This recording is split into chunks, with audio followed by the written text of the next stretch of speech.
தொழில்நுட்ப வளர்ச்சின்ட்டு ஒரு பக்கம் நம்ம சொல்லிகிட்டே இருக்கிறோங்க. ஆனால் இந்த தொழில்நுட்ப வளர்ச்சி ஒரு சில நேரங்களில் மனுஷங்களுக்கு நன்மைகளாகவும் தீமைகளாகவுமே அமைஞ்சிட்டு வருது. அதை கண்கூடாகவும் சில விஷயங்களை பார்த்துட்டு வரும்.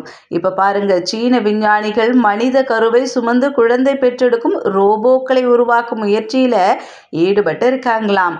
நம்முடைய அண்டை நாடு தான் சீனா. ரோபோட்டிக் தொழில்நுட்பத்தில் முன்னணியில் இருக்கிறாங்க. அங்கே இப்போ ரீசண்டாக ரோபோக்கள் விற்பனைக்கென்றே பிரத்யேக வணிக வளாகம் திறக்கப்பட்டிருக்கு. இந்நிலையில் சீனாவின் குவாங்சூவை சேர்ந்த கைவா டெக்னாலஜி நிறுவனம் கருவை சுமந்து குழந்தை பெற்றெடுக்கும் திறனுடைய ரோபோவை உருவாக்கும் ஆய்வு பணியில் மும்முரமாக ஈடுபட்டுட்டு வராங்களாம்.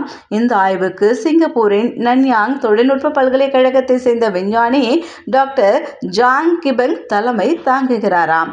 இந்த தொழில்நுட்பம் வெற்றி பெற்றால் என்ன நடக்கும் தெரியுமா? மலட்டுத்தன்மை இருக்கக்கூடிய தம்பதிகள் அல்லது உயிரியல் கர்ப்பத்தை விரும்பாதவர்களுக்கு இது உதவியாக இருக்கும் அப்படின்ட்டு எதிர்பார்க்கப்படுது. அதாவது இனி வரும் நாட்களில் குழந்தை இல்லையேன்ட்டு எந்த தம்பதிகளும் கவலைப்படவே தேவையில்லையாம். இப்படிப்பட்ட ரோபோக்களை வச்சே குழந்தைகளை பெற்றெடுத்துக்கலாம் அப்படின்ற ஒரு விஷயத்த சொல்றாங்க.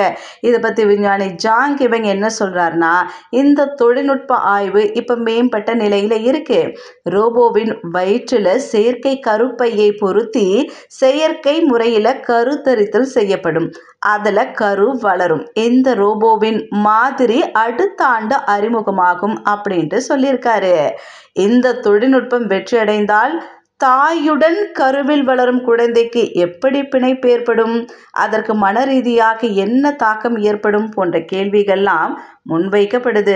உண்மையிலே எவ்வளோ விஷயங்கள் டெக்னாலஜியில் முன்னேறிட்டு இருந்தாலும் ஒரு சில பந்தங்கள், பாசங்கள், பிணைப்புகள் இதெல்லாம் செயற்கை ரீதியாக எப்படி உண்டாக்கப்படும், இயற்கையாகவே கிடைக்கக்கூடியதாச்சே.